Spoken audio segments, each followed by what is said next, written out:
আমি পরেছিলাম একটা পাতলা নীল ম্যাক্সি। এত পুরনো যে রং হালকা হয়ে গিয়েছিল, যেন পুরনো ছবির মতো আবছা লাগছিল। মাথা নিচু করে যখন চুলে জল দিচ্ছিলাম, হঠাৎ অনুভব করলাম পেছন থেকে কেউ দাঁড়িয়ে আছে চুপচাপ। আমি শান্তভাবে বললাম, ভয় পাস না, আমি কিছু বলবো না। সেদিন পর্দার আড়ালে যে মুহূর্তগুলো কেটেছিল তা মনে থাকবেই। আমার নাম পারমিতা, বয়স এখন ৩৯। ৫ বছর আগে স্বামীকে হারিয়েছি। মানুষটা শান্ত ছিল, সরকারি স্কুলের শিক্ষক। হঠাৎ একদিন অসুস্থ হয়ে চলে গেল। তখন অবন্তিকা ক্লাস 9-এ পড়ে। আমি একা দাঁড়িয়েছিলাম বারান্দায়, ম্যাক্সি পরে, আর রান্নাঘরের ভাতের হাঁড়ি থেকে ভাপ উঠছিল। সময়ের সঙ্গে অনেক কিছু বদলেছে। অবন্তিকা এখন বড়, ওর বিয়ের তোড়জোড় চলছে। আর আমি এখন এই বাড়ির দায়িত্বে, একজন মেয়ে থেকে এখন যেন একজন অভিভাবক। নিজেই সব সামলাই। ঘরে এখন গমগম করছে, কে বাতাসা আনছে, কে গেট সাজাচ্ছে, কে হাসছে প্যান্ডেলের নিচে। কিন্তু এই ব্যস্ততার মধ্যেও মাঝে মাঝে মনে হয় আমি এখনও একজন নারী। আমার গায়ের রং ফর্সা, গরমটা ভারী হলেও চোখে পড়ে, বিশেষ করে শাড়ি জড়ালে। নিজেই টের পাই। আর ম্যাক্সিতে নিজের গড়ন একটু বেশি বোঝা যায়, যদিও এখন আর আগের মতো আড়াল করার চেষ্টা করি না। বিয়েতে অনেক আত্মীয় এসেছে। একজনের নাম শুনে বুক ধক করে উঠল। অনিমেষ, আমার ভাগ্নে। বয়স 22, কলেজে পড়ে। ছোটবেলায় ২-১ বার এসেছিল বাড়ি, তখন ছিল একেবারে বাচ্চা। এখন নাকি অনেক বদলে গেছে, ফর্সা, লম্বা আর দেখতে ভালো। তখনও বুঝিনি আসলে কিভাবে বদলেছে। বিয়ের ৩ দিন আগে এক সকালে উঠোনে কাপড় শুকোচ্ছিলাম। আঁচলে চাবি গুজে বারান্দার দরজায় দিতেই পেছন থেকে ডাক, বড় মামি। চমকে ঘুরে দাঁড়ালাম। দেখলাম ছায়ার মতো এক ফিগার, বলতে গেলে আগুন। হাত পা লম্বা, চোখে এক অদ্ভুত তীব্রতা। আমি একটু থমকে গেছিলাম। অদ্ভুত এক অনুভূতি হলো। বয়সের হিসাব যেন মুছে যেতে চাইল। চিনতে পারলেন না মামি? ওর প্রশ্নে আমি হেসে বললাম, তুই অনিমেষ? এই কি চেহারা রে, একেবারে বড় হয়ে গেছিস।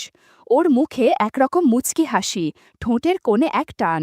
বলল, আপনাকেই তো দেখে বড় হয়েছি, সেই জন্যই চেনা লাগে এখনো। কথাটা শুনে বুকের ভেতর যেন হালকা একটা ঢেউ খেলল। আমি জিজ্ঞেস করলাম, চা খাস? তোর পছন্দ তো মনে নেই? ও বলল, আপনার হাতে হলে ২ কাপ খেলেও চলবে। আমি হেসে রান্নাঘরের দিকে এগিয়ে গেলাম, কিন্তু বুঝলাম ও তখনও চৌকির ধারে দাঁড়িয়ে। আমি আঁচল গুছাতে গিয়েছিলাম, একটা হুক খুলে গিয়েছিল, জামার ভাঁজে একটু বিশৃঙ্খলা ছিল হয়তো, কিন্তু ঠিক করিনি মনে হলো। ও হঠাৎ বলল, আপনি একটুও বদলাননি মামি, আগের মতোই হাঁটেন, আগের মতোই কথা বলেন। আমি চুপ করে রইলাম। তারপর বললাম, তুই খুব বুঝে গেছিস এখন এসব। ও একটু এগিয়ে এসে বলল, শুধু বুঝি না, অনুভব করি। আমি অন্যদিকে তাকালাম, ঠোঁট কামড়ে, কিন্তু শরীর মন একরকম জড়তা নিয়ে দাঁড়িয়ে রইল কিছুক্ষণ। ও চলে যাওয়ার পর আয়নায় তাকিয়ে মনে হলো, নিজের মধ্যেই যেন অনেক প্রশ্ন জাগছে, যেগুলোর উত্তর আমি নিজেই জানি না। সেদিন বিকেল থেকে সন্ধ্যা পর্যন্ত চলল গান, আনন্দ আর আত্মীয়দের ব্যস্ততা। রাত গভীর হতেই আবার সেই একা ভাবটা ফিরে এলো। রাতের খাবার শেষ হতে হতে আকাশে জমে থাকা মেঘের ফাঁক দিয়ে ধীরে ধীরে জ্যোৎস্না নেমে এসেছিল। বিয়ে বাড়ির রাতগুলোর এক একটারই আলাদা গন্ধ থাকে, কখনো স্মৃতির, কখনো অপেক্ষার। বাড়ির ছাদে তখন সবাই গোল হয়ে বসে, কেউ মোবাইলে গান চালাচ্ছে, কেউ গল্পে মেতে উঠেছে, পুরনো স্মৃতি তুলে ধরে হাসাহাসি করছে। আমি হালকা একটা নীল ম্যাক্সি পরে ছাদে উঠেছিলাম, চুল খোলা, চোখে কাজল দিইনি। তবু আয়নার বাইরে একটা ক্লান্ত কিন্তু শান্ত সৌন্দর্য যেন নিজেই ভেসে উঠছিল। অনিমেষ একটু দূরে দাঁড়িয়েছিল, শান্ত, চুপচাপ, কিন্তু দৃষ্টি যেন এক জায়গায় আটকে ছিল। আমি টের পাচ্ছিলাম ওর চোখ মাঝে মাঝে আমার দিকে ফিরছে।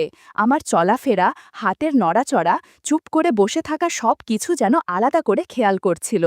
অন্যেরা কিছুই বুঝছিল না, কিন্তু আমি ঠিকই বুঝতে পারছিলাম। একসময় আমি এক পাশে গিয়ে ছাদের এক কোণে রাখা চৌকিতে বসে পড়লাম। বাতাস আসছিল ধীরে ধীরে, ম্যাক্সির মধ্যে হালকা ঠান্ডা লাগছিল। জ্যোৎস্নার আলোয় সবকিছু একটু বেশি উজ্জ্বল আর হালকা লাগছিল, যেন কাপড়ের ছায়া ও আলোর মিশ্রণে শরীরের বাইরের আকার নয়, বরং উপস্থিতিটাই চোখে পড়ছিল বেশি। তখন কেউ খেয়াল না করলেও আমি বুঝতে পারলাম, অনিমেষ একটু একটু করে হেঁটে আমার দিকে এগিয়ে আসছে, চুপি চুপি, যেন সামনে কেউ না দেখে। আমি কিছু বলিনি। চারপাশে গল্পগুজবের আওয়াজ ছিল, কিন্তু মনে হচ্ছিল ওর আশা আমার কাছে ঠিকঠাকই ধরা পড়ছে। আমি চেয়ারের হ্যান্ডেলে কনুই রেখে রেখে একটু ঝুঁকে বসেছিলাম, এমনভাবে যাতে আরাম লাগে, আর মাথার পেছনে হালকা হাওয়া লাগছে। এমন সময় হঠাৎ একটু জোরে হাওয়া বইল। আমি কাপড় সামলাতে গিয়ে একটু অস্বস্তি টের পেলাম। মনে হলো কেউ হয়তো তাকিয়ে আছে, হয়তো নয়। ঠান্ডা বাতাসে ডা শিরশির করছিল। চোখ তুলে পাশে তাকাতেই দেখি অনিমেষ দাঁড়িয়ে আছে। মুখে কিছু নেই, কিন্তু চোখের দৃষ্টি গম্ভীর, ভাবলেশহীন, যেন কি বোঝাতে চাইছে। আমি তাকিয়েছিলাম কিছু সময়, তারপর নিজেই চোখ নামিয়ে নিলাম। ভিতরে কেমন যেন চাপা কাঁপুনি হচ্ছিল। মাথায় শুধু একটা ভাবনাই ঘুরছিল, ওর চোখে আমি আসলে কেমন। মনটাকে বুঝতে পারছিলাম না, কারণ চারপাশে এত মানুষের মাঝেও নিজেকে একা, দৃশ্যমান এবং লক্ষ্যবস্তু বলে মনে হচ্ছিল। আলো ছায়ার ভেতর দিয়ে আমার আর অনিমেষের নিঃশব্দ দৃষ্টির এই সংযোগ যেন কথার চেয়ে বেশি অর্থ বহন করছিল। সেই রাতটা অনেকের জন্য গল্পের, অনেকের জন্য হইচইয়ের, কিন্তু আমার জন্য ছিল এমন একটা রাত যেখানে জ্যোৎস্না শরীর ছুঁয়ে গেলেও মন ছুঁয়ে গিয়েছিল এক পুরনো রকমের অচেনা অনুভব, যেটার নাম হয়তো আমি জানি না, কিন্তু উৎসটা বুঝি অনিমেষের চোখ। সেই সমস্ত টানাপোড়েন নিয়ে আমি ঘুমিয়ে পড়লাম। সকালে যখন ঘুম ভাঙল, তখন পুরো বাড়ির বাতাসে ছিল এক ভিন্ন ধরনের গন্ধ, গায়ে হলুদের দিনের গন্ধ। হলুদের পেস্ট, চন্দনের ছোঁয়া, রান্নাঘর থেকে আসা তেলে ভাজার গন্ধ, আর মেয়েদের খিলখিল হাসি, সব মিলিয়ে যেন গোটা বাড়ি এক রঙিন উৎসবে মেতে উঠেছে। আমি তখন শাড়ির ভাঁজে চুল বেঁধে উঠোনে চেয়ার পেতে বসেছিলাম। ভাবছিলাম আজকের দিনটা হয়তো একটু শান্তিতে যাবে, কিন্তু অদ্ভুতভাবে মনে হচ্ছিল কিছু একটা অদৃশ্যভাবে চলমান, যেন কোথাও কিছু লুকিয়ে আছে আমার চোখের আড়ালে। এই যে বললাম, ঐশী আমার ছোট যা, বয়স হবে ৩৫, দেখতে আধুনিক, ফ্যাশন সচেতন, চলনে বলনে সবসময় আত্মবিশ্বাসী। ওর স্বামী অলোক সরকারি চাকরিতে, বছরের বেশিরভাগ সময় বাইরে থাকে। আমি জানি ঐশী এই বাড়িতে প্রায় একা সময় কাটায়, আর সেই নিঃসঙ্গতার ভেতর কিছু অনুভূতি গোপনে জন্ম নেয়। আমি আগেই বুঝে গিয়েছিলাম ওর চোখ অনিমেষের দিকে আগ্রহ নিয়ে তাকিয়েছে। আগের দিন ছাদে ও যেমন করে অনিমেষের দিকে হেসে তাকিয়েছিল, আর অনিমেষও যেমন চোখ ফেরাতে পারছিল না, সবকিছুই একটা ইঙ্গিত দিচ্ছিল। সকালে উঠে দেখি ঐশী সবার সঙ্গে নেই, ছাদে যাচ্ছে না, উঠোনেও দেখা নেই, মেয়েদের ভিড় থেকে দূরে। পরে দেখি ও নিজের ঘরের পর্দা টেনে দিয়েছিল, তারপর বারান্দার এক কোণ থেকে অদ্ভুতভাবে ইশারা করল।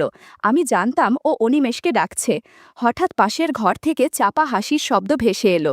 কিছু স্পষ্ট বোঝা যাচ্ছিল না, তবে গলায় একটা খুনসুটি মিশেছিল। আমি কৌতূহলী হয়ে দেয়ালের কাছে কান পাতলাম।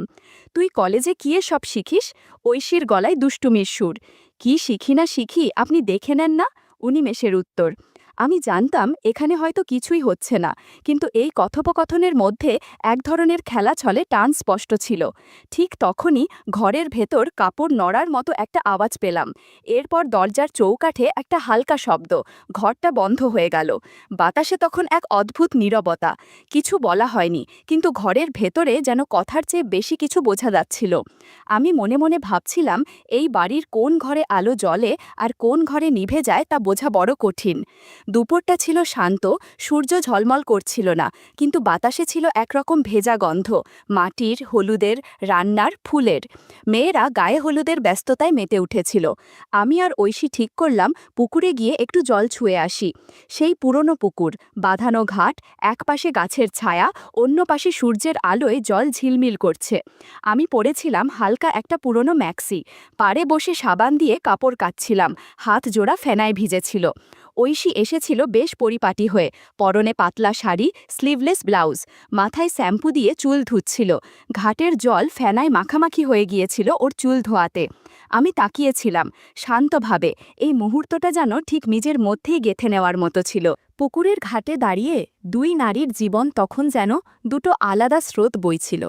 একজন স্মৃতি আর দায়িত্বের ভারে, অন্যজন নিজের খুঁজে পাওয়া বা হারানোর টানে। ও মাথা নিচু করে যখন চুল ভিজাচ্ছিল, তখন গায়ে পড়া পোশাকটা ভিজে গিয়েছিল, বাতাসে একটু নড়ছিল। আমি দেখতে পাচ্ছিলাম পুকুরের জলে ওর ছায়া কাঁপছে, আর সেই কাঁপন যেন মনের গভীরে কোথাও গড়িয়ে পড়ছে। আমি কাপড় কাচলাম, হঠাৎ টের পেলাম পেছন থেকে কারো দৃষ্টি যেন স্থির হয়ে আছে। ঘাড় ঘুরিয়ে দেখি অনিমেষ দাঁড়িয়ে, হাতে একটা পুরনো তোয়ালে, চোখে একরকম থমথমে মনোযোগ। আমি বুঝে গেছিলাম ও তাকিয়ে আছে, তবু কাপড় কাচা থামালাম না। নিজের মনে নিজেকে স্বাভাবিক রাখার চেষ্টা করছিলাম। যদিও মনে হচ্ছিল শরীরের ভেতর থেকে একরকম আলোড়ন উঠছে। ওদিকে ঐশী তখন পুকুরে নেমে গেছে, গলা অবধি জলে। চুলটা এক হাতে তুলে বলল, এই অনিমেষ, নামবি না? তোদের শহরে পুকুর-টুকুর নেই নাকি? ওর গলায় ছিল খুনসুটির টান। অনিমেষ একটু এগিয়ে নামতে যাচ্ছিল। আমি শান্ত গলায় বললাম, এই পাশটায় আসিস না, অনেক জোক আছে। ও থেমে গেল, আর আমি টের পেলাম আমার বুকের ভেতরের শব্দ যেন কানে বাজছে। সন্ধ্যা নামার সঙ্গে সঙ্গে পুরো বাড়ি আলোয় ভরে উঠছিল। ঝিকিমিকি বাতি, প্যান্ডেলের নিচে গাঁদা ফুল, হলুদের ঘ্রাণ আর আত্মীয়দের হাসি মিশে এক উৎসবের আবহ তৈরি করেছিল। উঠোনে পাটের আসনে বসে অবন্তিকা, হলুদের শাড়ি পরে একদম যেন ছবির মতো লাগছিল। আমি একটু দূরে দাঁড়িয়ে দেখছিলাম, তবুও মনটা ছিল অন্য কোথাও। খাবারের টেবিলের পাশে দাঁড়ালাম। ঠিক উল্টো দিকে বসেছিল অনিমেষ, চোখে একরকম বোঝা হাসি, যেন কোনো কথা ছাড়াই অনেক কিছু বুঝে যাচ্ছে। পাতে মিষ্টির প্লেট ছিল। আমি হাত বাড়ালাম, ও একই সঙ্গে হাত বাড়াল।